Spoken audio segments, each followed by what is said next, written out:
It pretty much said, John Dodson's a wingnut. Don't trust any of those.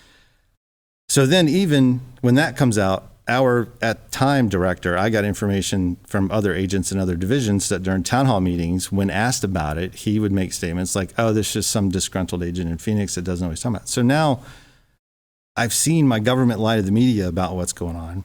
They've lied to Congress about what's going on. And now they're shooting the messenger. They're coming after me, trying to discredit it. And so that's when you start to realize, okay, and like you said, it's a very big pond, and I'm a little tiny fish. I mean, right. I'm a lonely GS-13 swimming in some very deep waters out there that I don't know the rules of. And then things start to get weird. Like they start tapping our phones. They're intruding on our computers. I've got surveillance teams in from out of town watching me, following me around. I find trackers on my car.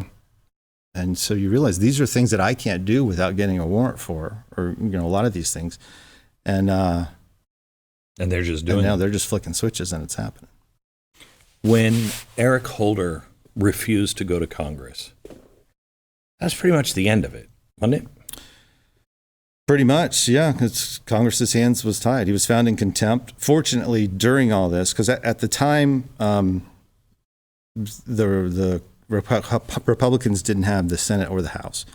But then once the midterms happened and the Republicans took the House, Congressman Issa took over in charge of the House Oversight and Government Reform Committee. And that was the first time that they could issue a subpoena because Senator Grassley was in the minority in the Senate. And so he couldn't issue a subpoena without the chair, right. And the chair wasn't going to do it. So Issa started doing it, and then Holder was found in contempt. Well, here's another thing that people don't understand about their government. When you're held in contempt of Congress, all right, I know what happens if I get a subpoena or if I don't do it, what a judge does to me. So all Congress can do is refer that to the U.S. Attorney for the District of Columbia. Well, how did the U.S. Attorney for the District of Columbia get their job? Well, they're nominated by the president. Well, who's the president at the time? Same person that nominated the Attorney General. So naturally, no prosecution was brought forward. How much worse did that make things? That nobody paid a price for this, or did it?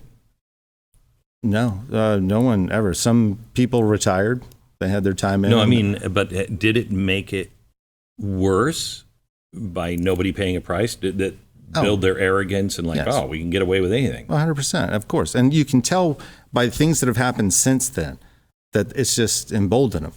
And actually, unfortunately. An unintended consequence of what I did and how I did it, which because I used the system, we have to take the whistleblower training every year online. It's one of our requirements for our Learn ATF training. And so I paid attention and I did it the way that you're supposed to do it. So they couldn't come after me in ways that they normally crush whistleblowers. So they had to come up with alternative methods. And then, so now they've learned in different ways to get people and to go after people. And that's why I think whistleblowers in today's time and in today's environment have a much harder time. Even as hard as it was for me, I think now it's even hard. Are there agents? Here's the problem. I mean, I've always respected police. I've always respected the FBI, the Justice Department. I know we have problems.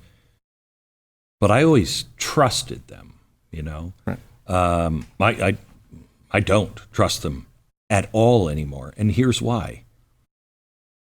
I believe the corruption is up at the top. But I'm losing that faith because you have hundreds of agents, thousands of agents all across the country. Do they not see it? Or are they not willing to stand up? Or is the whole system corrupt? There's a lot of answers to that. So corrupt, and there is an element of corruption. There's also, I think the bigger element is it's broken. The system is broken. Talk about the FBI for a minute. So I remember when I first started in law enforcement, the FBI, we used to joke, we considered them the fifth branch of government, all right? Because they existed for one reason, that's to look out for the FBI. Whatever they did, it was make sure the FBI comes out smelling like a rose, which was frustrating. Like you couldn't imagine when you needed something and they weren't okay with it. But when what you needed would align with their goal of, their PR campaign, that was great because they brought all the assets, all the money, anything you needed. Yes, they were going to have the press conference, but you still took your case to where it needed to go and got the bad guys. So fast forward to now, right? And that's not the case at all. I mean, the FBI seems to be much more interested in, and it's not just the FBI, I shouldn't just single them out, but it's enforcing a political agenda or the wants and wishes of a certain party. And where it started or where the change happened, I'm not sure. And I was like some of those guys to where I didn't care, I didn't pay attention until I ended up in the situation that I was in, that red pill moment. And I can tell you, I know a lot of FBI guys, DEA, ATF, HSI, Border Patrol. Those agencies are full of really good men and women that really want to do the job, that want to do the right thing. Now, the problem is when they're ordered something that's contrary to that, how many of them stand up? That's the troubling figure to me.